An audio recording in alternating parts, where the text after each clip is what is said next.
There's a peace I've come to know, though my heart and flesh may fail. There's an anchor for my soul. I can say it is well. Jesus has overcome, and the grave is overwhelmed. The victory is won. He is risen from the dead, and I will rise when He calls my name. No more sorrow, no more pain. I will rise on eagle's wings before my God. Fall on my knees and rise.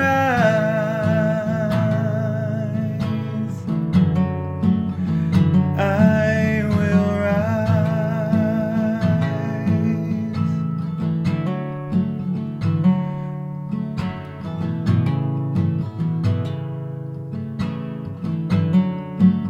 And I will rise when He calls my name. No more sorrow, no more pain. I will rise on eagle's wings before my God. Fall on my Thank you, everybody. I see all my friends, and it means the world to me. I love you all. My precious grandchildren, you've always surrounded me with love. And Granddaddy, we could hardly get to your houses fast enough when you lived in different places. And we were both so excited from the minute you were born until this point. Somewhere in my heart, I know He's going to follow each one of you as you grow, find a loved one, and go on. He may even whisper in your ear at a time when you need to hear His voice, or you may feel His hand on your shoulder, because I know that can happen. I love you, and Mark loved you with all of his heart. Would you pray with me, please? Heavenly Father, this is such a hard time. You gave us such a blessing. And it's hard to let Him go. But we have the hope of being with Him again in heaven. And that's my joy. Plus, Mark, I'm going to be talking to you every day. Thank you, Lord, for his life. Thank you that you chose him to minister for you in all kinds of ways, with all types of people, in all situations. He touched so many lives that I don't even know who all they are. But you do. And that's why we're all down here. That's why you created all of us. Because we represent you to each other. You told us to bear you one another's burdens. And I thank you for taking care of me through this with my family and my friends. You've told us that when two or more are gathered together to pray, that's even more special. God, I love you, but I'm brokenhearted. We all are. But we want to celebrate this man that you created so many, many years ago. We don't even understand. And you put him on this earth, and I met him at OBU, and we've just had so much fun. Just know, Lord, that I loved him with all my heart. Be with each one of us during the service. I pray you will be with us, Lord Christ. I pray you'll walk amongst us. I thank you for the gift of life, and I thank you for the gift of going to heaven and being with you for eternity. In Jesus' name, amen.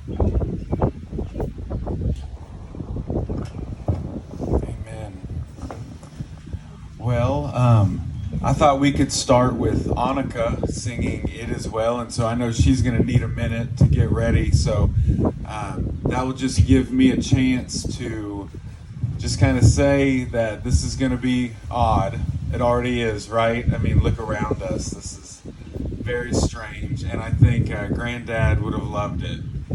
So I think he's looking down, looking over us, and you know, he just loved us all so much, and he certainly loved Annika too as one of the grandkids, and so we're excited to have her sing. And so what I'm going to do is when one of y'all comes down here, I'm going to rotate over so that I can talk to the next one, and it'll give, you know, the minimum number thing. It'll help with that. So whenever you're ready.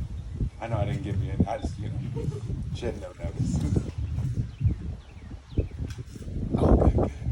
Okay. Can you guys hear? Not a Chloe. I can see you. Can you guys hear us? Can you hear the speaker? Yeah, we can hear you. Yeah, that's fine. Okay. Maybe you know what? Right here. Hey, there it is. Okay, it's wonderful.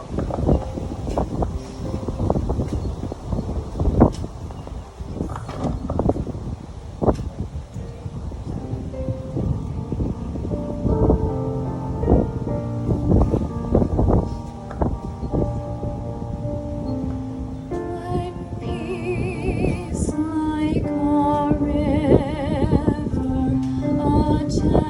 attendeth my way, when sorrows like sea billows roll, whatever my lot, thou hast taught me to say, it is well with my soul. It is well with my soul. It is well, it is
Okay, Mia's gonna come up now.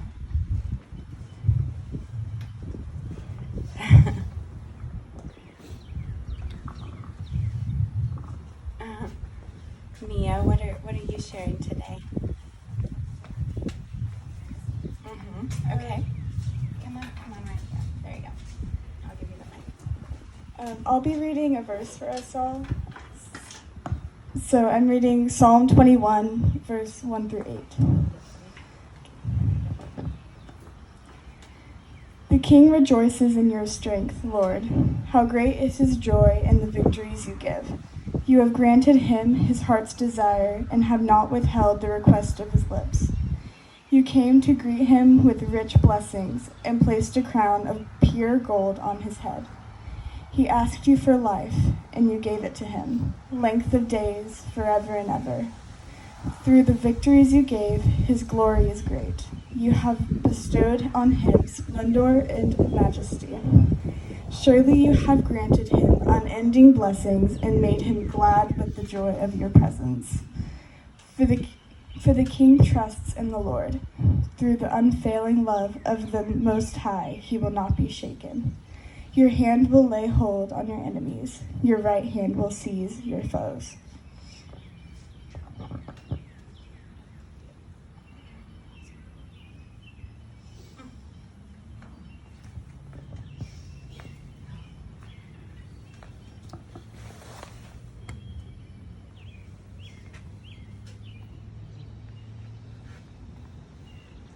Okay. Logan?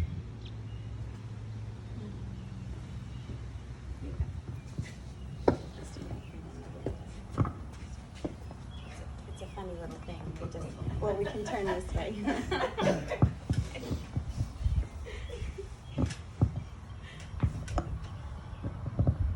I'm gonna say a small memory about my grandfather. My granddad would only let me call him by. My granddad would only let me call him by the term G Daddy. When I was in middle school, he went through a phase where he would rap his jokes to me all the time, and so that just became the thing to me. Anytime I would come up to him, I had to exaggerate that he is G Daddy and no one else is like him. If I was to describe him using one word, I would use joy. Anytime I saw him, he made me happy. If it was to come help me, like perform or teach me a lesson, if I was there watching him conduct, it would always make me happy. And if he was trying to tell a joke to me, even if it wasn't funny, it still made me happy because I knew he loved it.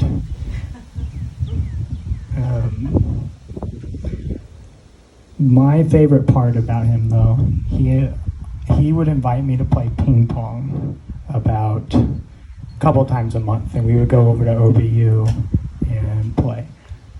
And I was nowhere near as experienced as him, but we both share a trait of stubbornness. So I would always try my hardest. He loved to rib me about every single point. If he won it, then he was going to say something about it. So that made me feel even better whenever I got to win against him. He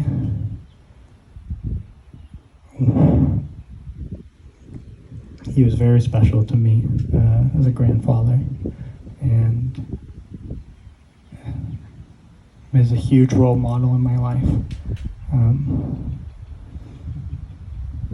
gonna miss him. Thank you.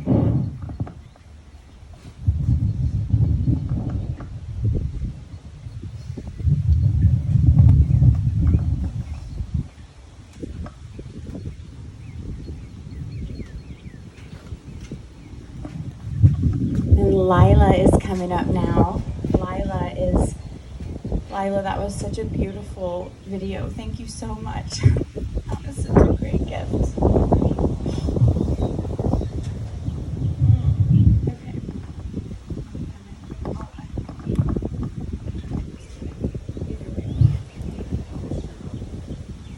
I'm going to read 2 Timothy 4:7-8. I have fought the good fight, I have finished the race, I have kept the faith. Now there is in store for me the crown of righteousness, which the Lord, the righteous judge, will award to me on that day. And not only to me, but also to all who have longed for his appearing.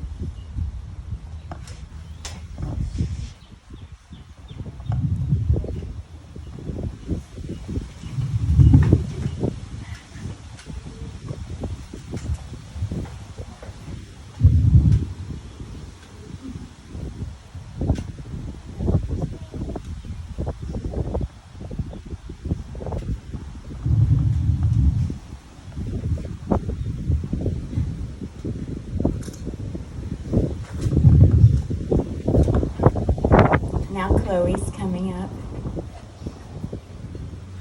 Hey, Chloe.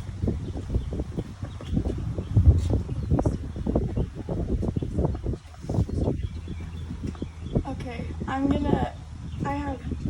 I have a lot of fond memories with Granddad of making like gingerbread cookies and just talking with him and listening to all his jokes and him passing us mints and stuff during concerts. But one of my fondest memories is from my childhood when he sang this little song to all of us, and I know he sang it to every grandchild because I was there for about most of them. But I'm gonna do a little nursery rhyme how he would. Is that close enough? No, I got it. I'm just trying. Okay. Little rabbit in the woods, little man by the window stood, saw a rabbit hopping by, frightened as could be. Help me, the rabbit said, or the hunter should be dead. Little rabbit, come inside, safely to abide. He's a really silly man, but I love him for it, and that's just one of my fondest memories of him. So.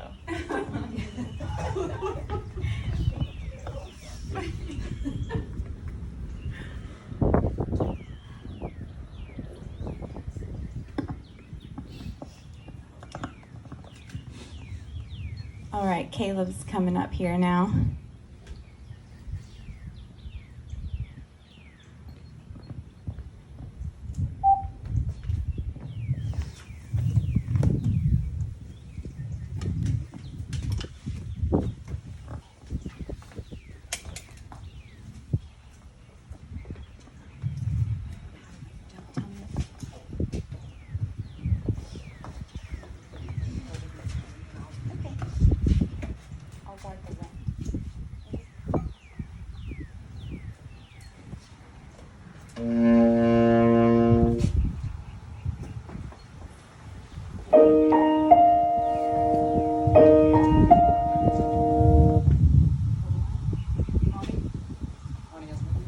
Annika, Music.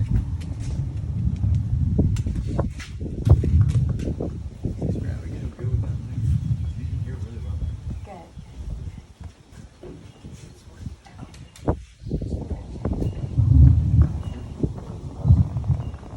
Caleb's going to play a song that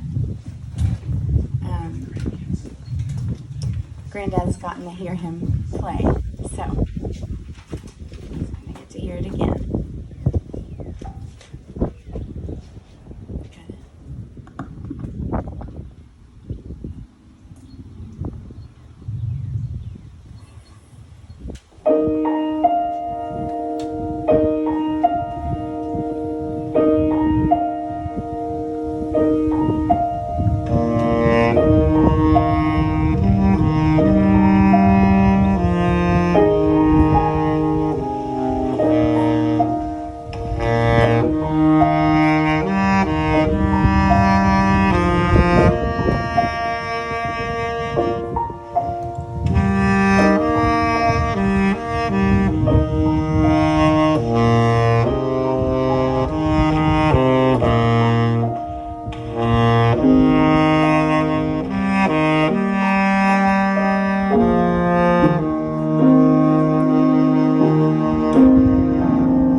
All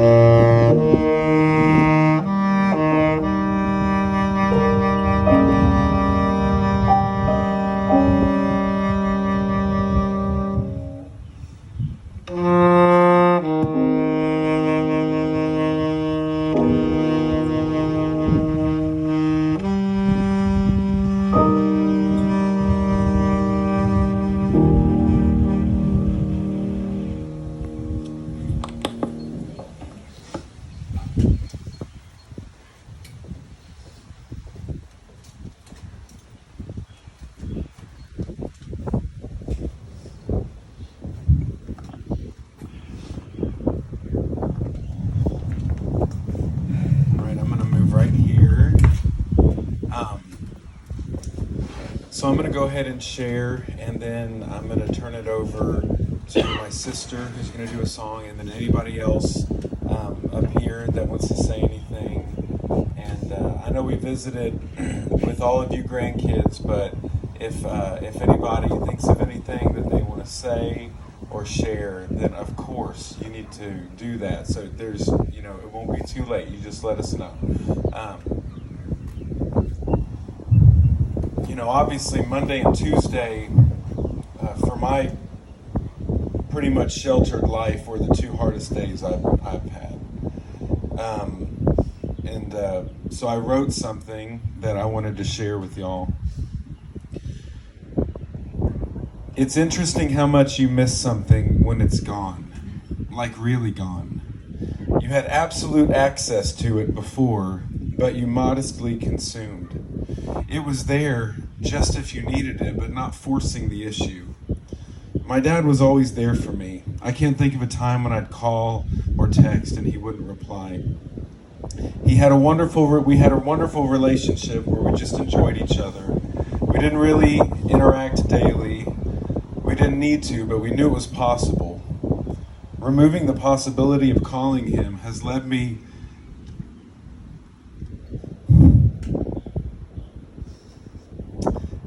to a feeling I can only describe as waves of sorrow, seemingly unpredictable, yet consistently moving my way. Each one comes so quickly and unexpectedly, but this is grief.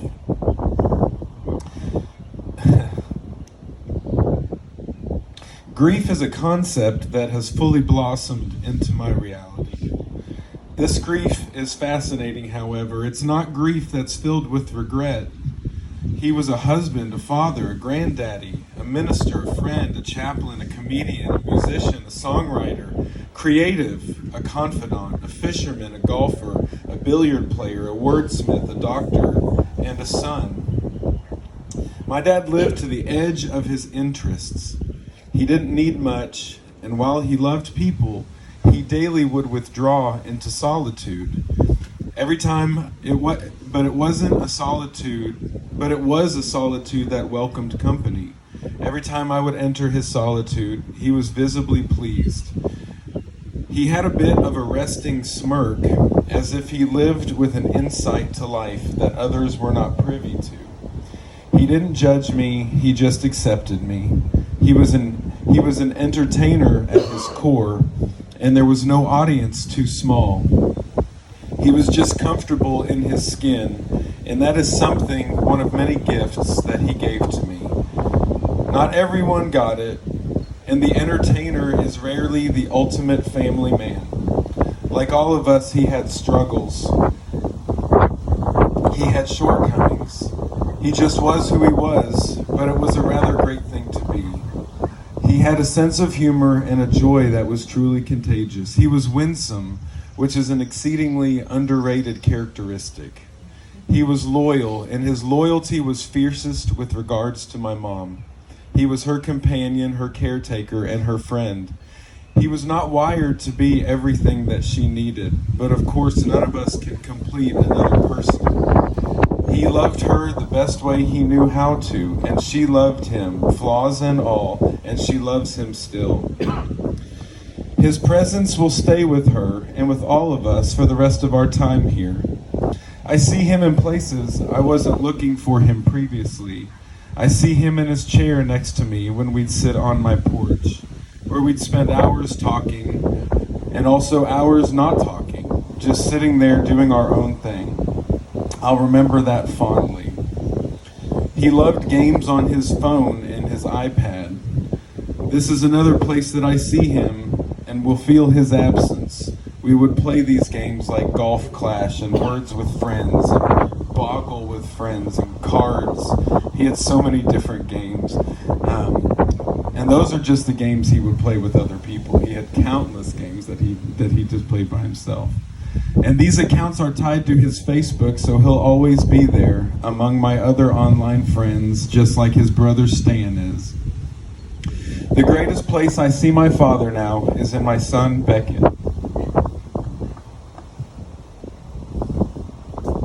Not only do they resemble each other, they share a common spirit and love of life. They seek to entertain, and they are filled with love for others mostly.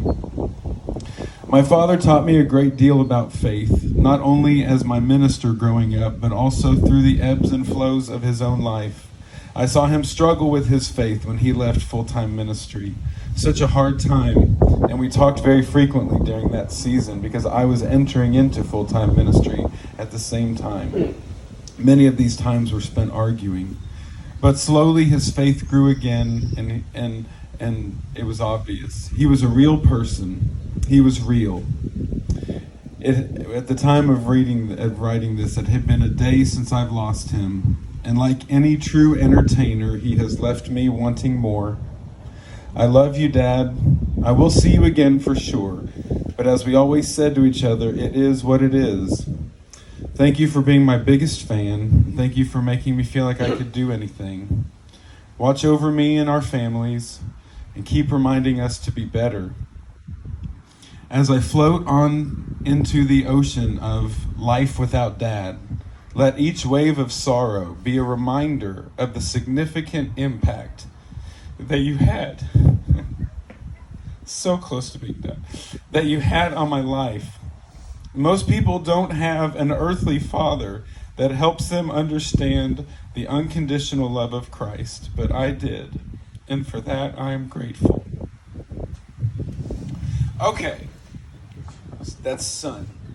I'm okay. So now I'm going back into the other mode, which I'm far more comfortable in. So the day that I got the call from Mom, I hadn't told any of you a story that I wanted to save for now, and it was the main reason I really wanted to share and speak about what God is doing. So every Monday morning, I have a staff meeting with my directors, and I usually start it out with some kind of leadership lesson, or we talk about a book. But on Monday this week, I decided, in light of everything that's going on in the world and suffering, and many of my staff, their parents have lost jobs, and there's illness, I decided to do a devotional about why God allows suffering. So this is Monday morning. This would have been around the exact same time that my father was going through what he went through and passing on to be with Jesus. And so I want to share with you, and it's not long, the devotion that I shared with my staff. And it comes straight out of the book of John, chapter 11, and it's the death and resurrection of Lazarus. And I gotta open this.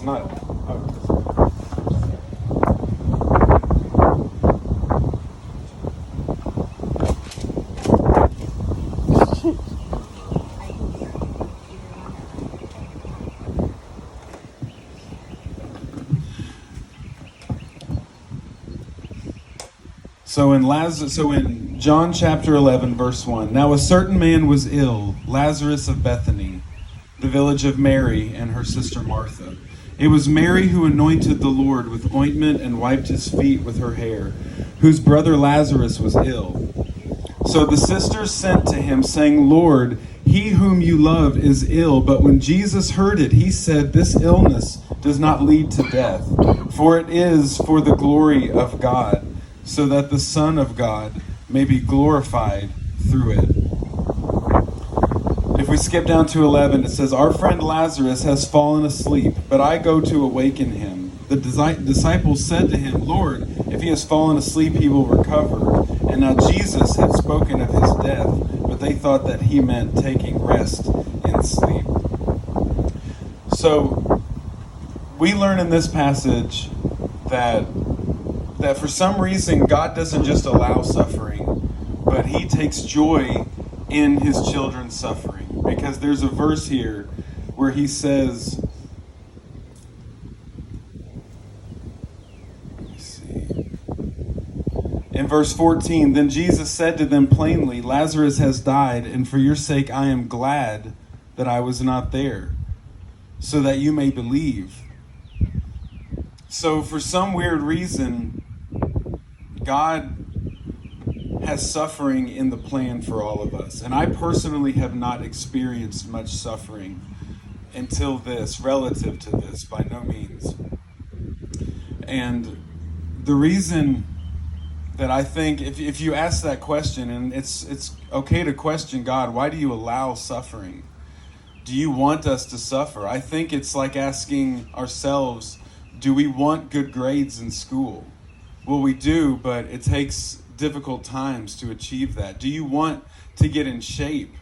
Well, we do, but it takes difficult things to do that. Do you want your team to be the best in state, or to win district, or to win that game on Friday? Well, of course, but that means to get there, it's difficult times. And so, yes, we want those things, right? We want forgiveness from people when we need to seek it, but we don't want to have to go through the process of seeking it. We want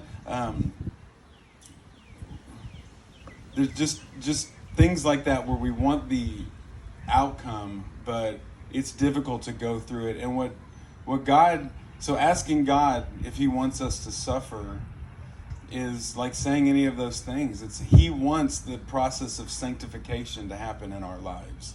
And for some of us, that happens. I know for me, this has affected me in a way that nothing else has. Now, should it have taken this to do that? No, but it has. And that's one way that God uses it. And we learn these three ways. And that's the first way in this story that God uses suffering. And it's for us. It's for the believers. It's for his disciples. It's to teach them. The second way that God uses suffering in this story with Lazarus can be found in the next story, where it just says, "Many of the Jews, therefore, who had come with Mary and had seen what he did, believed in him." God uses suffering to bring new people to be disciples. And we've seen that with the ways that our dad and our granddad's legacy has been shared, and the way that he's touched people. And I guarantee you that there are people that have been reminded of his influence, or heard the story of his influence by reading this, and it has affected them in ways that we will never know, and it may bring them into a relationship with God. And that's another reason why God lets these things happen. And then the third reason, and this is the most confusing, but honestly it's the only reason, and it's where he says in verse 4, "This illness does not lead to death, for it is for the glory of God, so that the Son of God may be glorified through it." And God just makes decisions and does things that we don't understand, but we have to trust that it's for his plan, and that ultimately will bring him glory. For some reason, taking granddaddy, our dad, was in his plan. And we have to trust that as believers. And it's so important. So I went through, and then the ending of this, because the story of Lazarus is a really convenient way to talk about grieving, because Lazarus was brought back to life. And so, that's what we all prayed for in those frantic moments. God, do something. If he's able to be brought back, bring him back. God, do something. And that didn't happen for us. And we see an example of this in Corinthians, where Paul prays to God to relieve his suffering, and God does not do it. Because sometimes God is more glorified in the removal of our suffering, and sometimes God is more glorified in leaving our suffering where it is. And we don't get to choose. but we have to trust him. And we have to teach those around us to trust him. So I had gone through this devotional with my staff that morning. And I told them at the end, I said, you guys as leaders and as parents, it's so important that we teach our kids this lesson before suffering comes. Because if you don't, then you'll start to blame the wrong things. You'll start to think you had something to do with the suffering that you're enduring. We need to learn this lesson before suffering happens. And so that was that morning. And right after that meeting, I walked down the campus to get lunch just by myself because I was one of the only people there. And it was a long walk.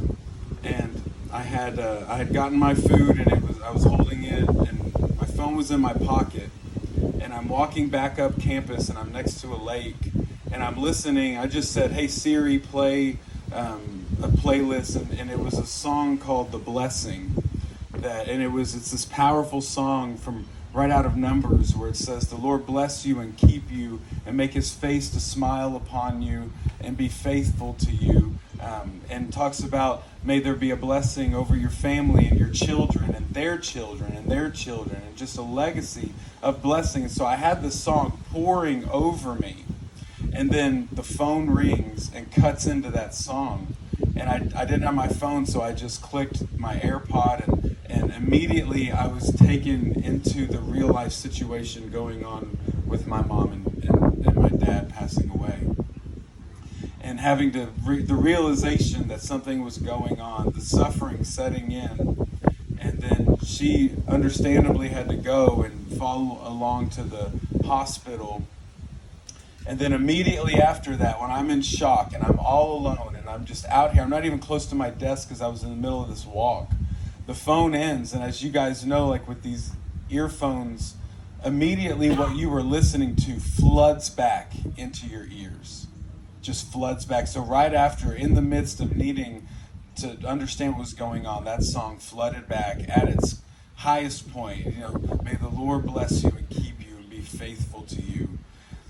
And that was a perfect example to me that day that we have no say in the difficult times that happen. And you grandkids, difficult times have happened to you, and this is one of them, and there will be many more. But what we have to understand is that God gives us what we need to make it through those times. And we're seeing that here today with having each other. And so I just want you to know that what you guys have all come up here and done has helped me get through today. The fact that those of you who have shared, and I know not everybody shared, and because all of us are gifted in different ways and express ourselves in different ways. And Granddad knew and understood and accepted each and every one of you just how you are, because that's the kind of person he was. And he knew and understood as best as he could each and every one of us that are here. And he just loved us. And he just loved us so much. And I just want to pray over all of us, and then I'm going to turn it over to Amy. Dear God, we just thank you for your blessings, Lord. Even when they come in waves of sorrow, Lord, just help us to have a firm footing in our lives so that as these waves come, they do not knock us over. And if they should knock us over, let there be community around us to pick us back up, God.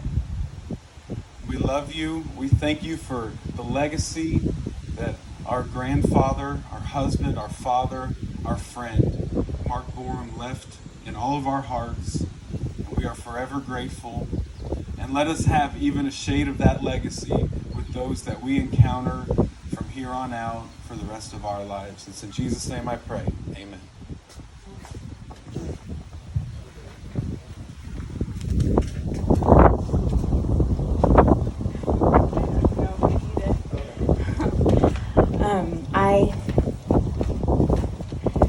Wow, it's really great to look back and see you guys. I love you so much.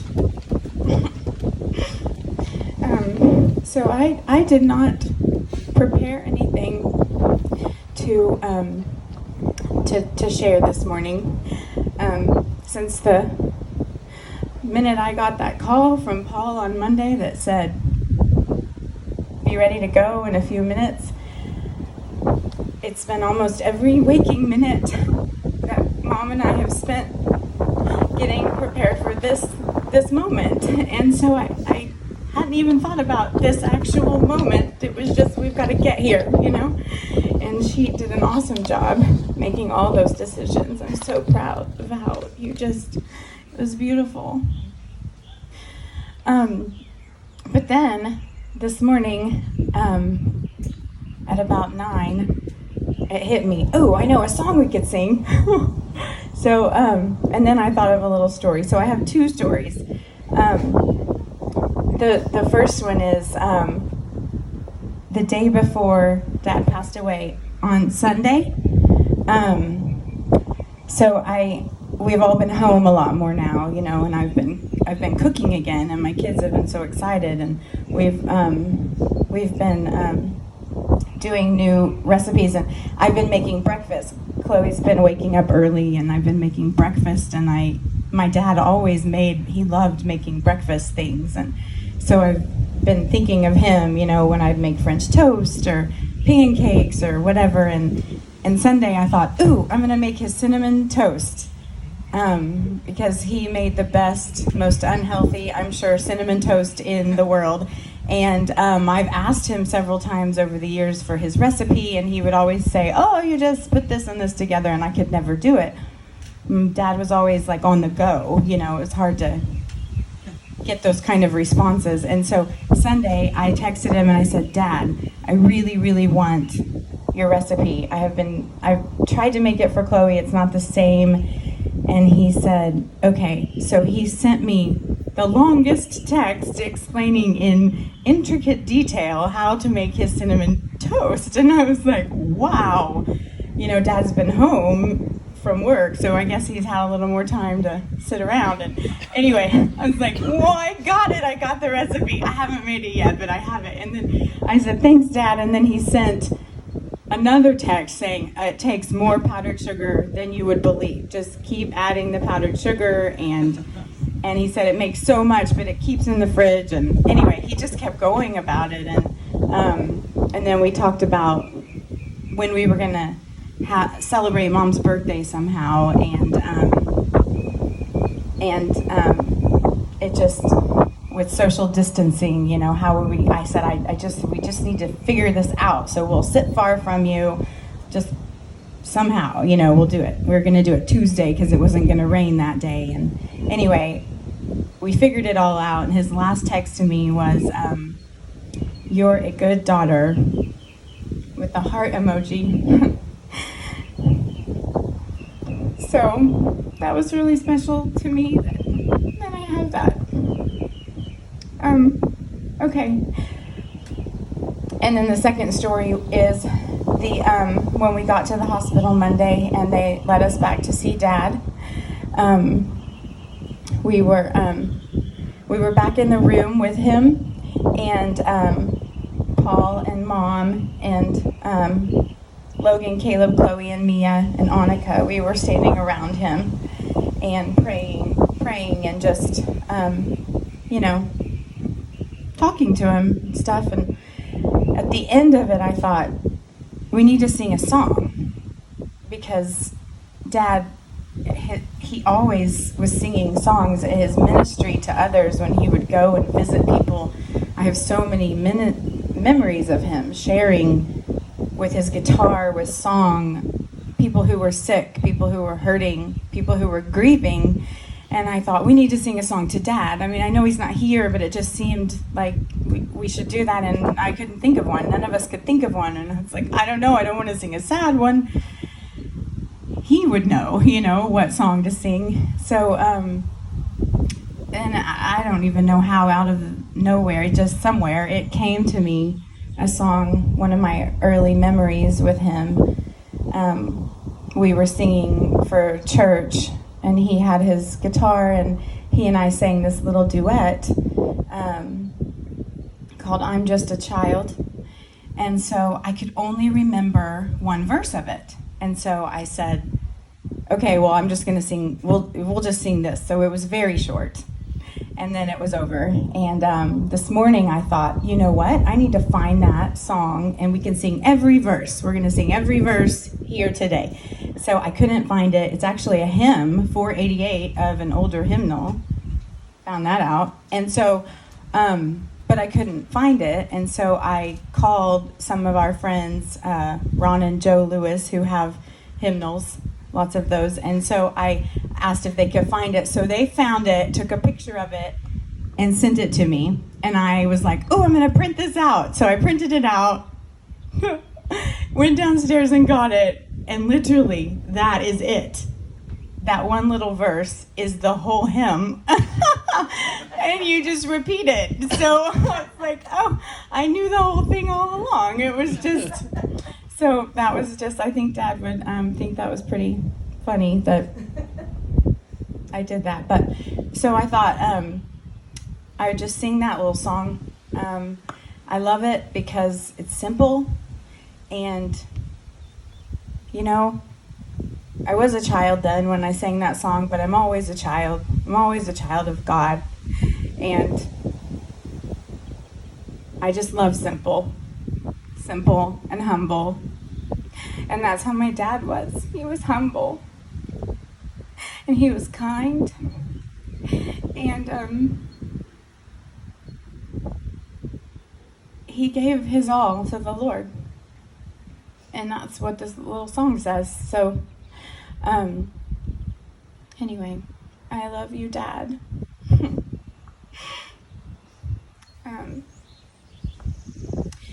I'm just a child and I haven't got much, but whatever I have, I'll give it to you, Lord. I'm just a child and I haven't got much, but whatever I have, I'll give it all to you.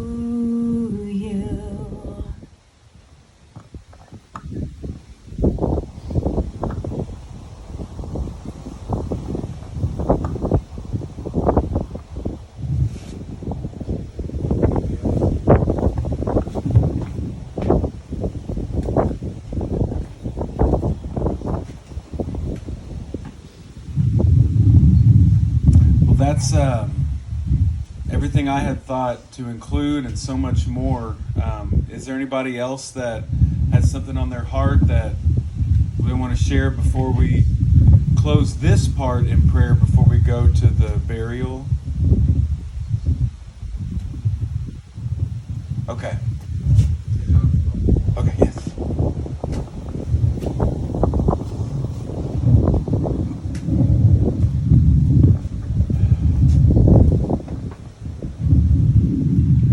So like my sister, I thought I would sing a little song. My kids are petrified in the car at the moment. Unfortunately, I wasn't given the same gifts that my siblings were. But I do apparently have his strange sense of humor. At the visitation yesterday, I had an opportunity to meet a lot of wonderful people.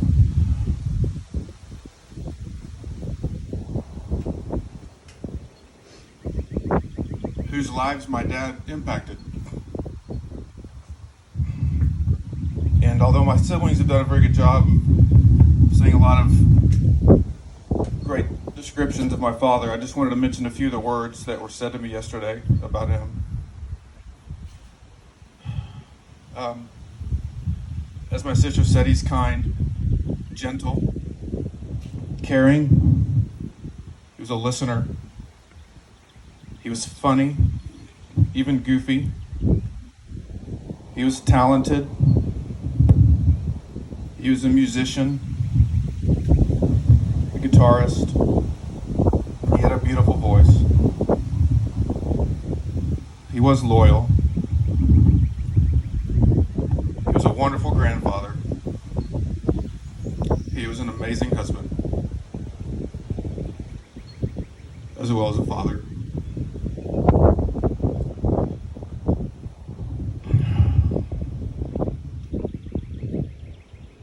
There's so many words to describe him.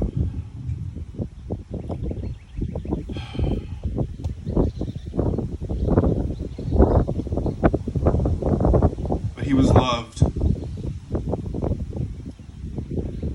And now he's missed.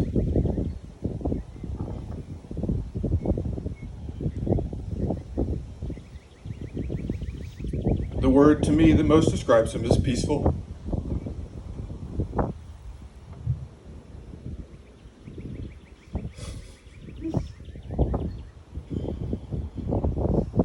On Monday, he passed the same way he lived. He passed peacefully.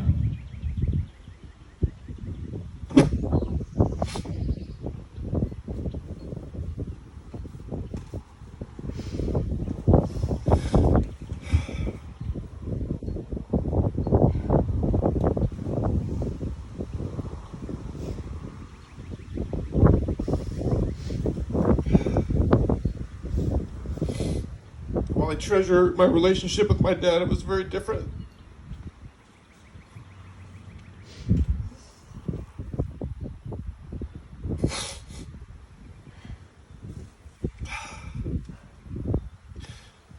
It was full of regrets and mistakes.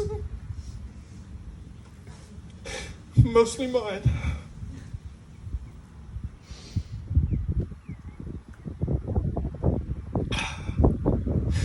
I love you, Dad. And I know you loved me.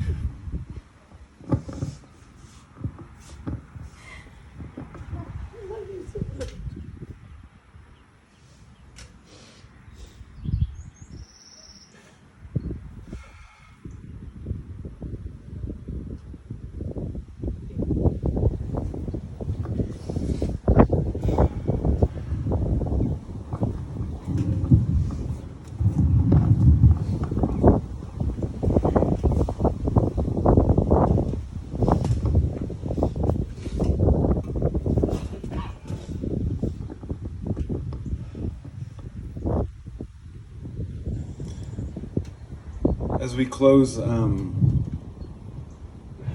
think he would love it if we sang together something. And I think Caleb chose the perfect song that we all know, at least the first verse to. Am I right? Amazing Grace.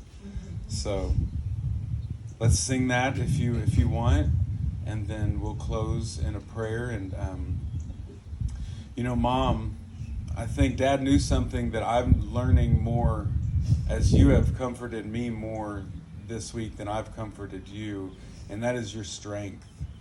And I'm so thankful for your strength. And, you are the leader of our family, and we are honored to have you. And so after we sing, would you just pray over us and just close us out?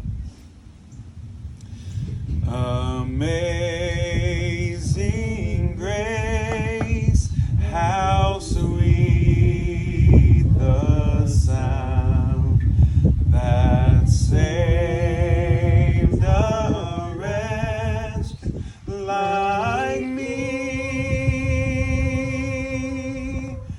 I once was lost, but now am found.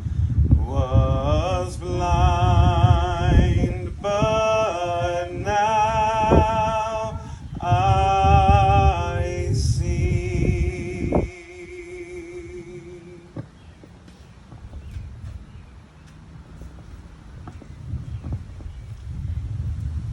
Would you pray with me, please?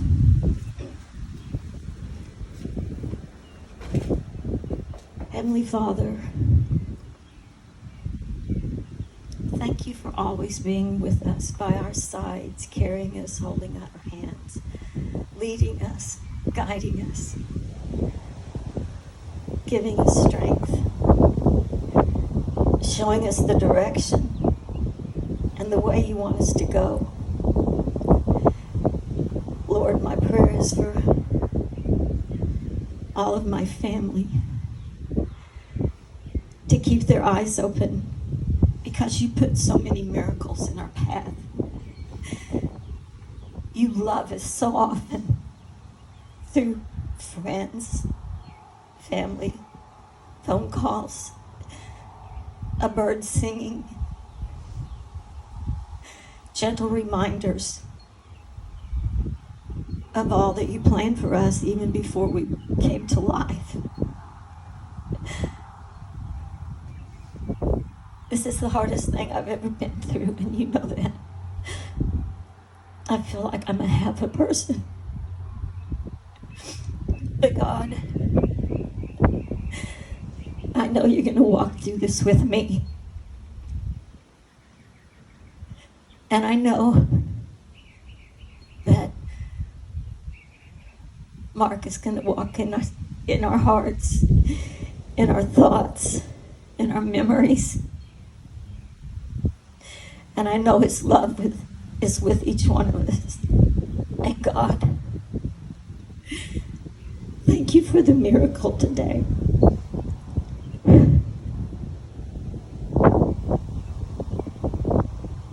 I praise your name. I know my husband is rejoicing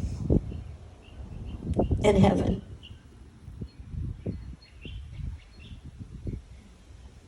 I love you, Mark. In Jesus' name, amen.